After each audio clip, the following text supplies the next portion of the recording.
We have on today's show one of my best friends in the world who is so dear to me, who is brilliant.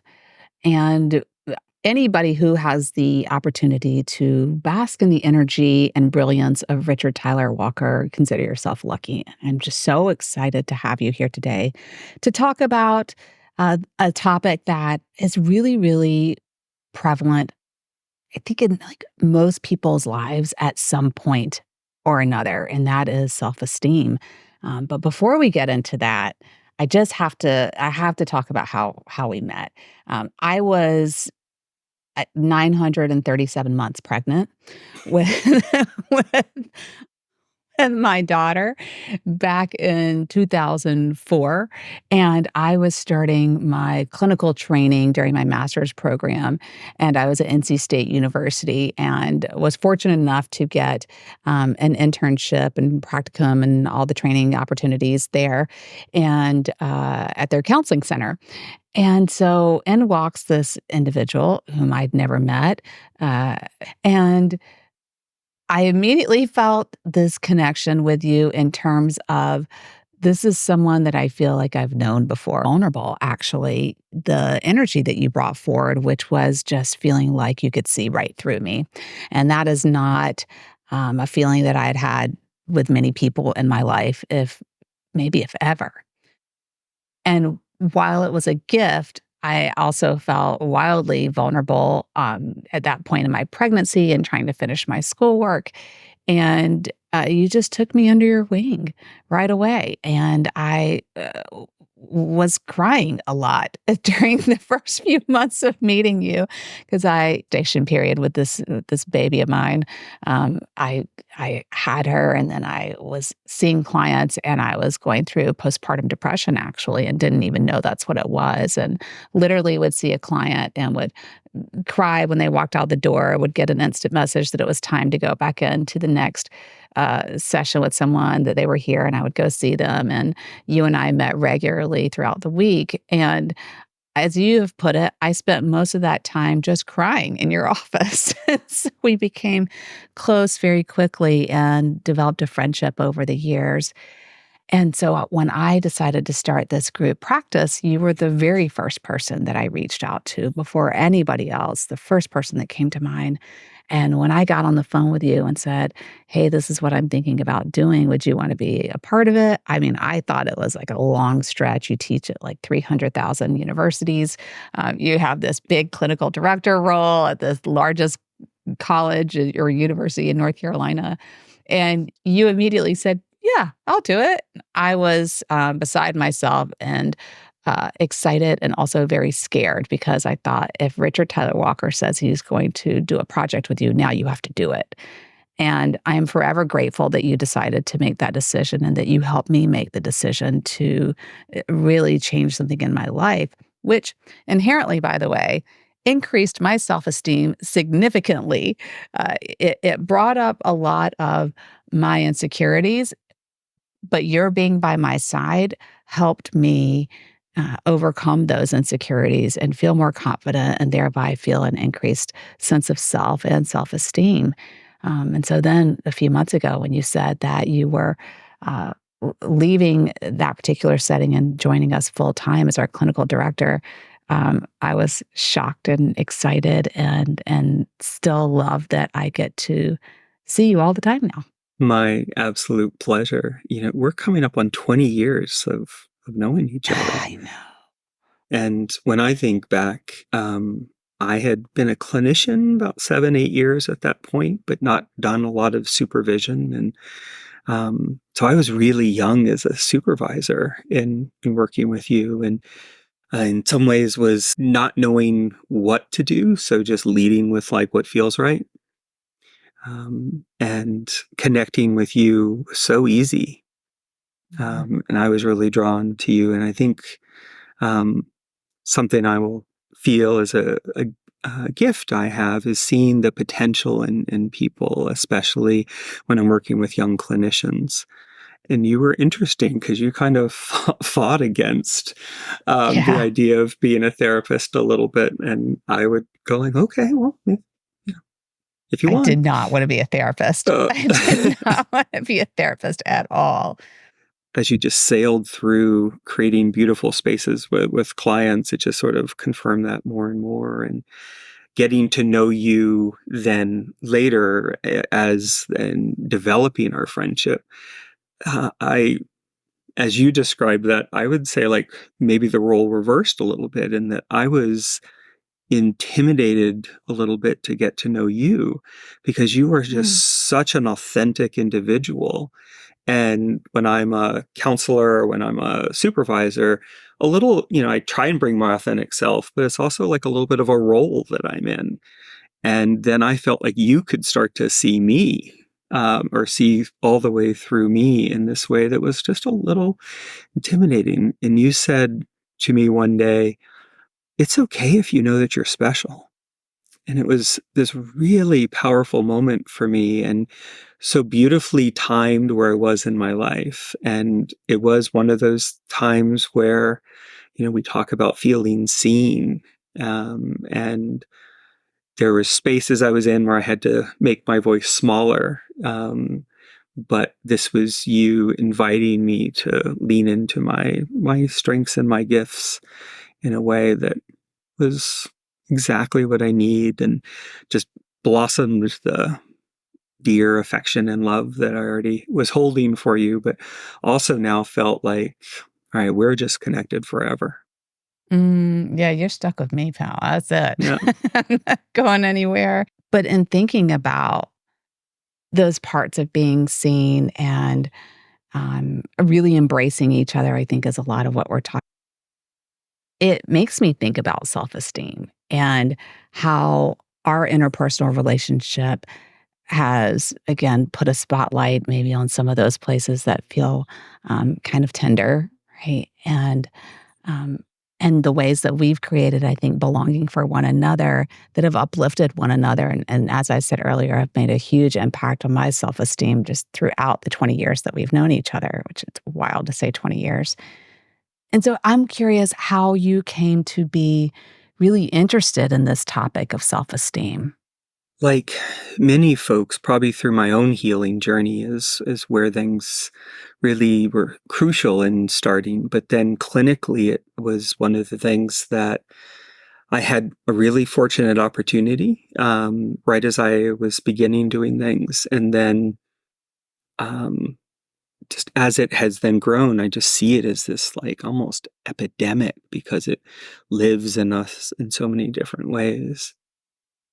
You know a lot of my story, but I moved around, or my parents were hippies, and I lived in communes most of my childhood, and we moved 11 times before I was 13. And part of that exposed me to so many different things. But I was raised in mostly, I was born in the US, but raised mostly in Canada. And then right before high school, we moved back to South Central Virginia, in a rural area where everybody knew each other since the womb. And I didn't look right. I didn't talk right. I actually still had long hippie hair. This was the early 80s. I was in a fairly small town. Immediately, I just was like othered. And so there was like just a couple months left of school that year. And they just stuck me in an open classroom. And I didn't know there was anything like level 1, level 2, level 3, but I was put in a level 3 classroom. And like the teacher was talking really slow and simply. And I was like, who doesn't understand? And then by the next semester, as I started, I was moved into like the college bound track or whatever that's called. And I, the way my brain internalized that is you can get acceptance through being smart. Mm. Part of moving back to the US at that time and not only feeling sort of not welcome in technically the country of my birth, was also when I was starting to realize that I thought boys were cute. And so I can remember navigating high school, and it was shaped like an H, front hall, back hall, and then a middle hall. And to get from like history to advanced math, I had to go all the way through. And I would navigate that entire crowded space, and I would never come into physical contact with anyone because I was terrified that if I even brushed up against a boy, he would think I was making advances or something like that. And I just was terrified. So I was also suppressing, and but again, I'd be in chemistry, and the most popular kid in school would want to be my lab partner because they knew they'd get an A. And it really started to cement in there. And I didn't know what that was doing to me at the time. I just thought I liked learning, which I do. And then I got to college, and everyone else was the smartest kid from their schools too. And by the end of my first semester, like my whole identity fell apart. I couldn't be the smartest kid. And I made, a C in a class for the first time in my entire life. And I was living in a boys' dorm trying to not be othered yet again. I never did come out in college. I fought it really hard. I was picked on pretty badly too. I was living in an apartment with three other straight boys, and they would start writing hate graffiti on our apartment walls, kind of thing, that I would then be the one to scrub off. And there was a moment, and this was my last year of undergrad, and I had made a group of friends, and one of the things these people trying to tear me apart said is, "Oh, you think so and so really likes you? They just barely put up with you." And something that was empowering is that I either trusted my instincts, or I was like, I can't just sit here and take this. So I called or went over, I can't remember, to their apartment, and I was like, here's what was said. I need to know, because if you don't really like me or want me to be around, that's fine. But if you do and are talking about me behind my back, I can't handle that. And fortunately, my friend, who is still my friend to this day, was like, I don't know what they're talking about. No, you're always welcome. And then about a month after that, in my circle of friends, this guy came out on National Coming Out Day, which is in October, to the campus, to the entire campus, because he used to write a column in one of the university's newspapers. And I was shocked, because I was living with him at the time, and I had no idea. It was a crisis point for me, actually. Instead of leaning towards something that might feel accepting, I was just I don't want to be gay by association. But another really important point for me was, I was like, but I need to care about people in the way that feels meaningful to me. So I very intentionally reached out to that friend, took him to dinner, told him I supported him in 100 different ways, probably asked way too many really inappropriate questions because I was trying to figure things out for myself. So skipping ahead, I'm now 25. I'm working in a job that I really don't enjoy. I started to think about trying to go to grad school. And on my 25th birthday, I got 6 rejection letters from grad programs. Our family dog died, and I was helping my dad bury him. And then my dad broke down into tears. And I was just like, I can't let another year go by, because I was also still deeply closeted. I had this very serendipitous experience of someone saying, well, I've started a master's in counseling. And I was like, what's that? I found 2 programs that I hadn't missed the deadline to, and got into both, actually, and picked the one in James Madison. And it was, again, just this serendipitous experience, because it was a 3-year program where all the rest were 2 at the time. And it was very experiential, and it was 3 years of therapy. And I made it through one semester with all of my papers being things like, what are your pains and your joys? What is holding you back in life from moving forward in your own sense of self? And then finally, by the beginning of the second semester, I was just like, all right, leave me alone. I'm gay. Mm. So I made an appointment at the counseling center. And in this rural high school, I went to the group of people who finally sort of like welcomed me were this group of 6 friends, and they were all African American female, and they just sort of took me on in this way. So I've felt a real comfort around women of color, and especially Black women, for ever since. And um, my therapist was a Black female, and I was like, okay. And then we were walking into her office, and before she even sat down, I was like, I just need to say that I'm gay. And she kind of turned around slowly because she was walking and said, and? And in that one word, she said, well, that's not a problem. What's the problem? And then we built a really nice relationship. And it's when I kind of started coming out. And so coming out while in grad school was a really nice experience because I had lots of practice sessions and classes that were really congruent. And this sort of is building up to where self-esteem really started. Like I realized during this process of how denying part of who I am meant that I internalized so much hate from the world around me and believed it, and would have at moments of my life literally been pushed over the edge if someone had accused me of being gay. And I hadn't learned that once you accept yourself, you infuse yourself with an identity and a power that like someone today could tell me I'm gay, and I'm like, yeah, your end. And yeah. Yeah. I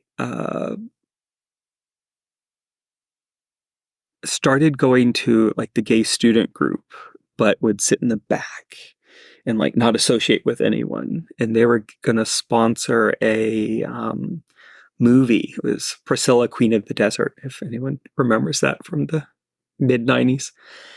And I was sitting in the theater. I didn't go with anybody. I was like sitting like a row back from the people that I recognized. And there was this moment in the film where Guy Pearce comes on and he's wearing a very little clothing. And I just sit there and go, oh, God, he's so hot. But I say it in my head. And someone right over there shouts out in the theater, damn, he's hot. And it was just this moment of like, oh my God, these are my people. I can Yeah. say the stuff that I hold inside here. And it was my first glimpse at belonging. And got further into my classes and got further and come out to my family, and that had gone really well. Met this boy who was 19, like by a week, and I was 26 at the time, who, but he was a sophomore. Those were important. 30 years later, we're getting ready to this October, we'll celebrate our 30th wedding anniversary. But I wasn't ready to date anyone. He should have run because I was such a mess. But we worked all that out. And that was challenging on so many ways too, because I had really had all these like, you're only allowed to see this much of me walls all over the place. So I started doing my internship at the counseling center, the same one where I'd gone to that time. And I was taking a class at the time, and it was literally like advanced psychopathology. And there was going to be a night where it was called a coming out stories. And it was like anyone who wanted to could come up and share their story. And I really wanted to do it. And so I went, and I had, I made some friends within the gay student group at that time. And I just got up there, and it was one of those surreal moments where I don't remember a word I said, but I just tapped into such a truth. And I talked about the pain, and I talked about the um, not wanting to disappoint my family, who are truly important to me, and um, not, there was no representation. And the only thing I had read a book when I was in fifth grade. I've always been an avid reader, and there was a gay character in the book, and by the end of the book, he was a sex slave in the bowels of a ship owned by a Oh, Greek jeez. shipping merchant. And I was like, well, that's not what I want. And I I would see these glimpses of examples of aging queens sitting at the end of a bar trying to pick up, young young teenagers. And I was like, well, that I don't want to be old and alone either. Um, so when I came out, it was not an acceptance, it was a resignation. It's like, I can't fight Mm, this anymore.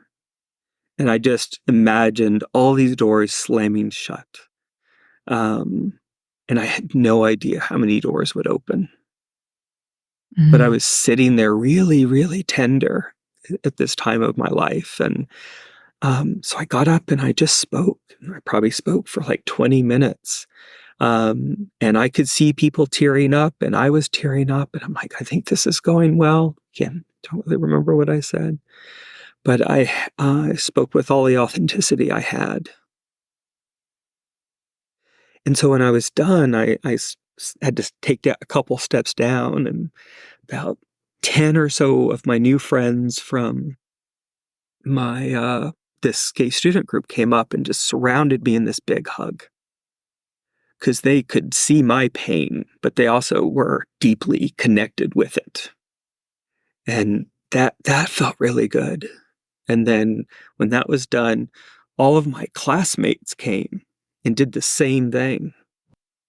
So it was this moment where I experienced belonging in these two vital ways in one evening. And within the next week, one of the senior clinicians asked me to help with a workshop they were doing on self-esteem. And there was this way that he talked about it. I was like, oh, this really makes sense. Um, and it's like, self-esteem itself should just be uplifting. Here's the ways we harm self-esteem.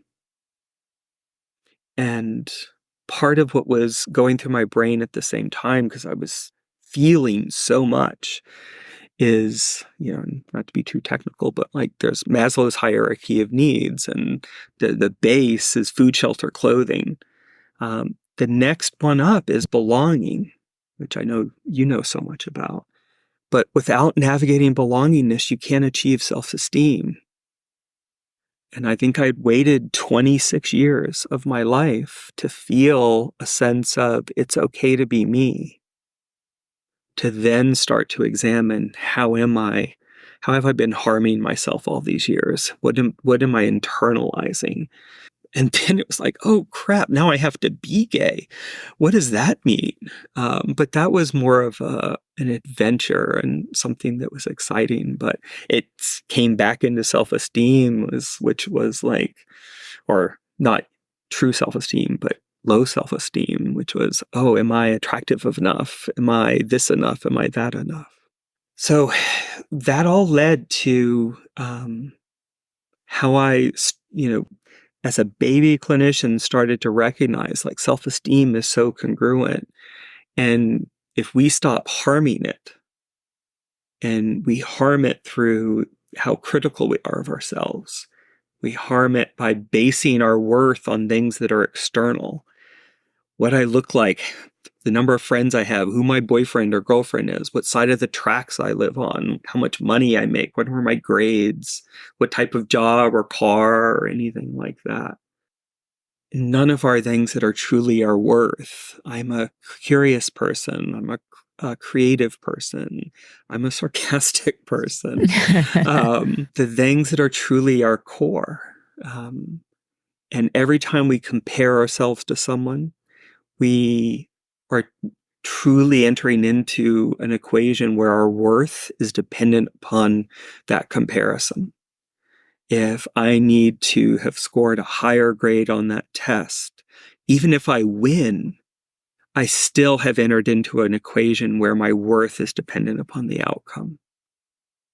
So in the world of scrolling through social media, and you just see these constant curated images of what beauty is supposed to be or what success is supposed to look like, it's so easy to slip into, well, I'm not that, so I must be less than. I must be worth less. I must be worthless. Mhm. And so many years forward, and I've just kind of kept this as like the core of what I do. And I teach it to people who I supervise. I teach it to the clients that I have. And a few years ago, I started to frame it differently. I'm no longer talking about self-esteem. I'm talking about the relationship you're in with yourself. And are you in an abusive relationship? If you are harsh and critical every time you brush your teeth and look in a mirror, think about if you were dating that person and they said cruel things to you every single day. I feel like that has sharpened it even more in the way that I work, that people can really connect with and start to then see how am I harming me? How is this playing into my anxiety, my depression, my lack of feeling whole, my acceptance of my identities, my embracing of um, myself as an individual, and knowing I have worth. The relationship between authenticity, comparison, how we feel about ourselves, and how we're showing up are so intertwined. Um, your story is a beautiful story. It's a heartwarming story. It gets me every time. Um, I think we got into about 15 minutes before the tears came up for me if we're looking at the timer. And so I always appreciate just your openness and the authenticity that you have grown into expressing over the years. And I know that that has also been a process for you, as you just shared. Yeah, One of the things that I find interesting is that as social creatures, it is our nature to compare ourselves to one another. You know, if someone says, "Oh, I have a freckle on my arm," we tend to look right away and say, "Do I have a freckle on my arm?" And that in itself is natural. It's when we start to make judgments about what that might mean that it becomes harmful or can become harmful. We are in a culture now that talks about like finding your voice and being authentic. And yet we are still making judgments about not being like someone else in some yeah, way, which is really interesting. I find that really paradoxical. And that in itself can harm the relationship that we have with our true authentic self and absolutely. create a barrier to our own voice. So when we start using comparisons as a way to decide how good we are or how bad we are, then we inherently are going to harm the relationship we have with ourselves. It becomes abusive. It becomes that somebody else decides whether or not our authenticity is good enough or bad enough, yet we are trying to lead ourselves back to that somehow or another. And it can be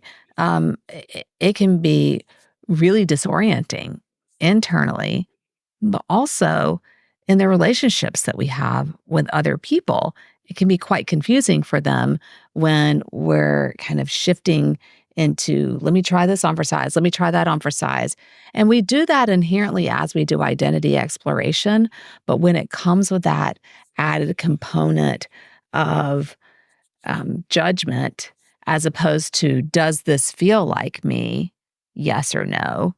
You know, where you're making the decision, not trying to decide if somebody else is okay with you or comfortable with you. I think that I've noticed, for me at least, makes all the difference is when I put that agency back into my deciding whether something aligns or not. And then if I Yeah. want to shift and shape and turn and pivot, it's on my terms. I think if we could convert that comparison into curiosity, Yeah. like, oh, that person said that, or that person does that, or that person enjoys that. I wonder if I would enjoy that, instead of I should be doing that, Mm. or I should do that, or since I don't, I'm not. Um, because curiosity allows us to kind of try it on for size, or explore. And it's one of my favorite traits of the human species, is how we are inquisitive and we try and understand the world around us. And if you can hold curiosity with the authenticity, like what you were just talking about, like, um, if I go up to this person who I think's cute and I say hi because I authentically just want to get to know them, and they say hi back, great. If not, kind of like they missed out. Yeah, they did. Yeah. And not, I'm just not saying me here. I'm just saying we No, as a I'm s- people. I'm right Yeah. there with you. We as a people, because all of us, if we're showing up like that and in a way that's saying, I'm going to just be, I'm just going to show up and Yeah. be, and Yeah. and see if this person wants to share space with me. Yeah, then they're missing out for sure. And Yeah. also, people have the right to say, that doesn't align. Absolutely. That's No. okay too. And you're no longer needing the acceptance in order to Yeah. feel the security. It's kind of like, if it works out, that's just the fringe benefit. It's a celebration of self, because celebration is an action. And so showing up in ways that are aligned, when your behaviors align, when the inside matches the outside, right? When they're lined up, that's a celebration of self. It is. We use the term congruence as therapists, like Mhm. how close your public self and your inner self are to each other. A few years ago, I was teaching this class, and it was an undergrad class, and I was having trouble getting, and they're supposed to be talking about diversity, and I was having trouble just like getting them to start. And I was like, all right, first impressions, we all make them. And it's, all right, so what was your first impression of me when I walked in? And I was getting some like, oh, this or that. Um, so I asked the class, all right, at what point did you realize I was gay?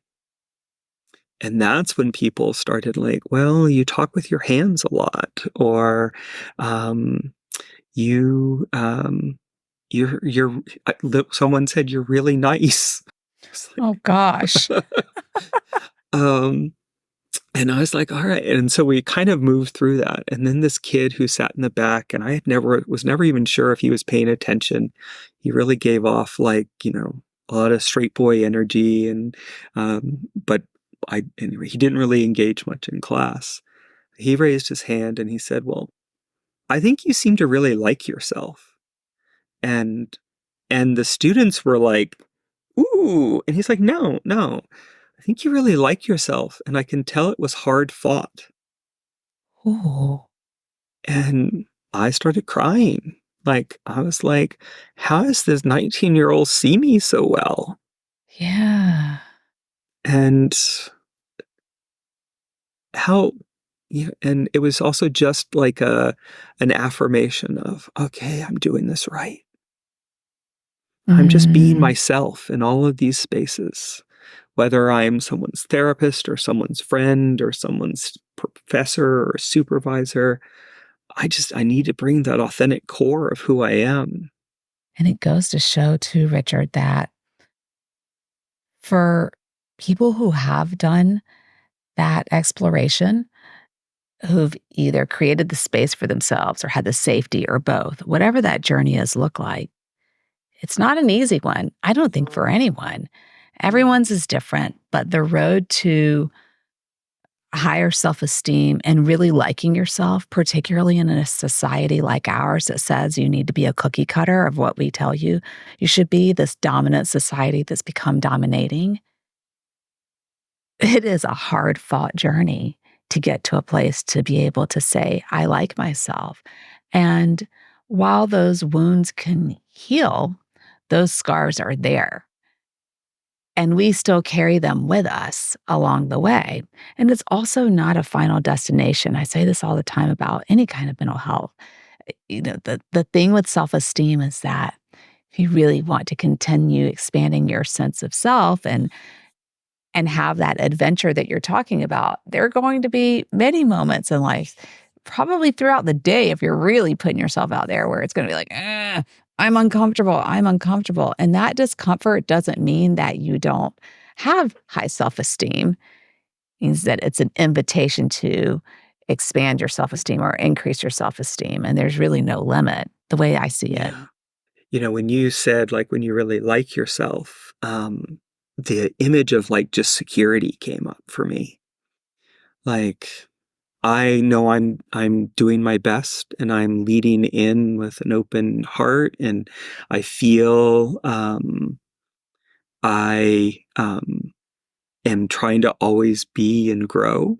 And sometimes that works out great and awesome.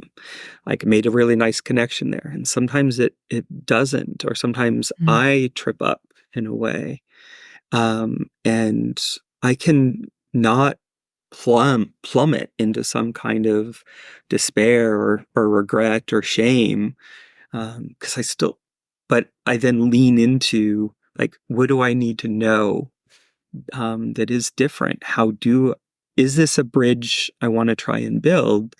Um, and what would I need in order to know that? And how exciting it is to know we're works in progress rather than to feel some kind of imperfection. Yeah. Because Yeah. folks with low self-esteem struggle with perfectionism to a point Mm. where um, it's like a scalpel that they take to themselves. For people who are feeling low self esteem, for people who are struggling with saying, I like myself, what are the next steps? It's information that I started working on as soon as I started as a clinician, and I have refined over the years. But it really starts first by examining how you talk to yourself. I have clients look for moments of vulnerability. And so often, if we go through our morning routine, we take a shower or a bath and we brush our teeth and we're standing there in the mirror. And people typically go to brutality on shape, weight, hair, complexion, facial feature, etc.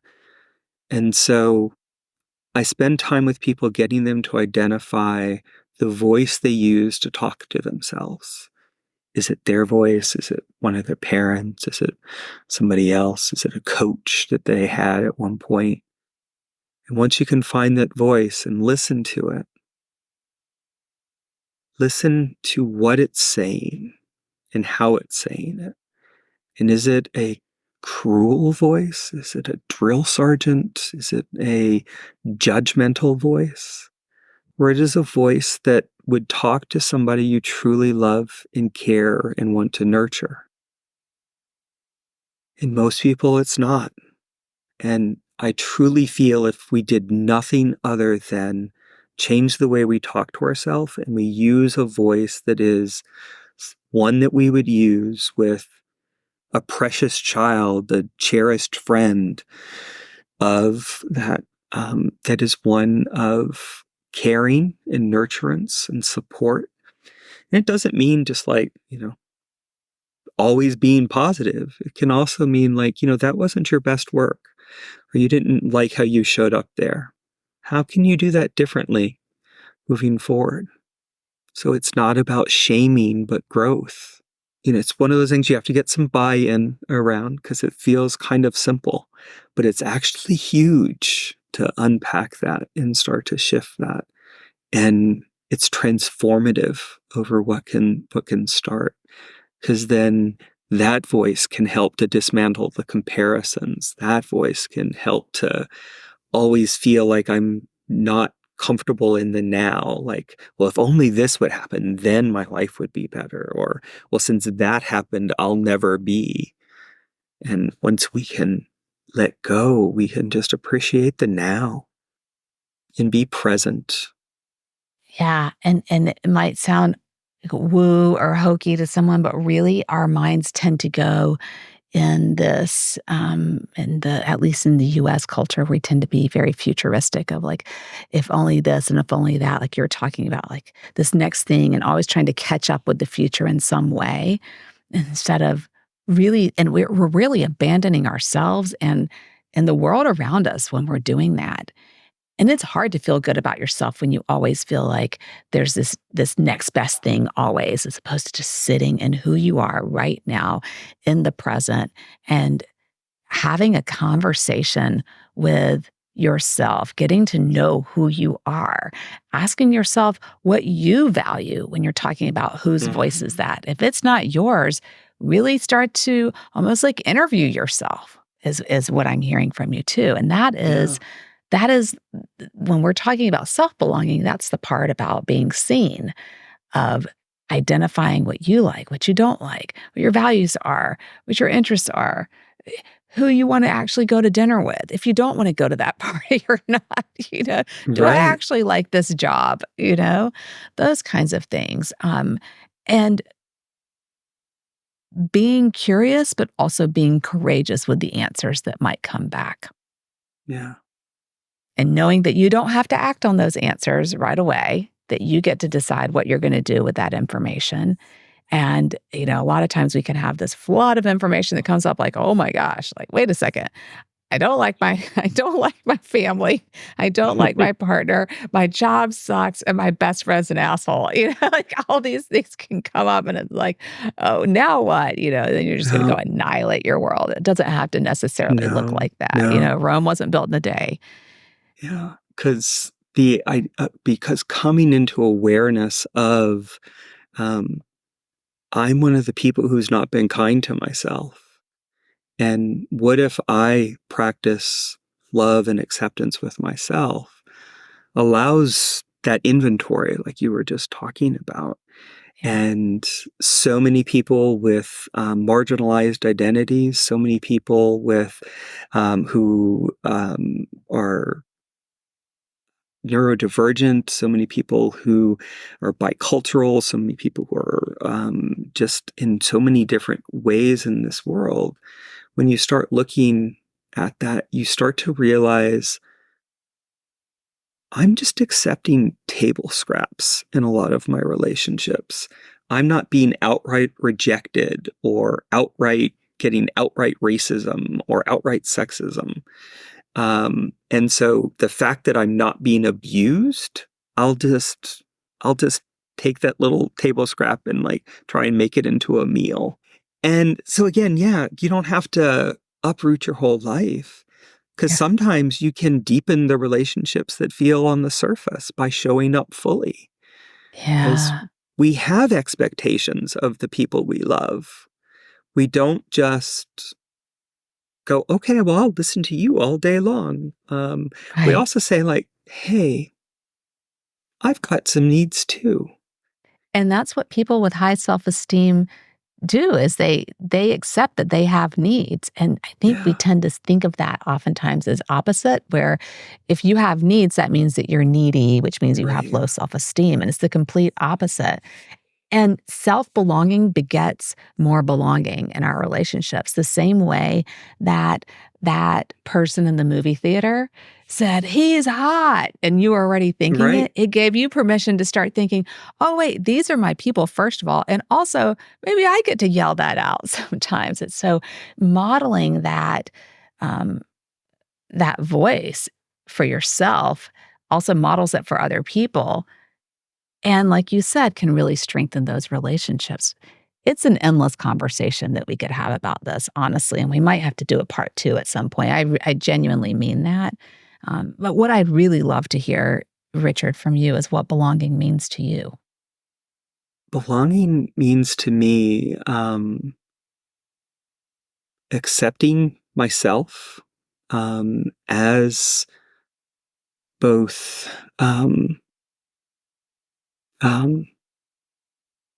special, as you invited me to feel, but also a work in progress. Mm. And the best I can ask for myself is to show up as fully as I can in that day, in that moment, to really truly recognize that the people I want in my life are the ones that are in my inner circle. And you can't be in my inner circle if you don't accept me, but also challenge me. Like, Mm. I, you know, um, I want to be in a community of people who are growing and being as well. Um, and that these opportunities can be short.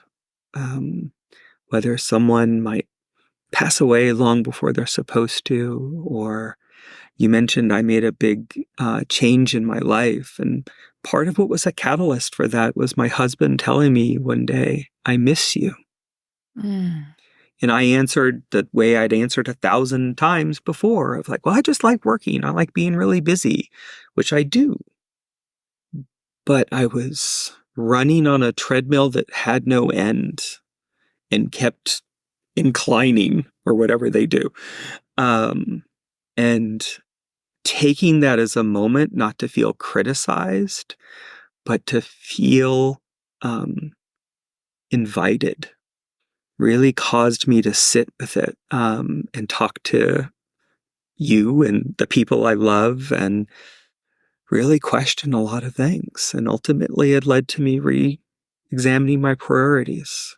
And I feel more of a sense of belonging right now than I have in years because I've moved towards what feels comfortable. I moved towards people who accept me. I moved away from a work where I had to be in a role, and that role was limiting of me allowing myself just to sort of be.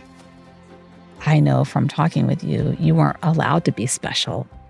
Yeah. And the space that you sit in now, you're really invited to be special, which is likely where you're feeling that deep sense of belonging. Circling Yeah. back, thank you so much. I love you. I appreciate you.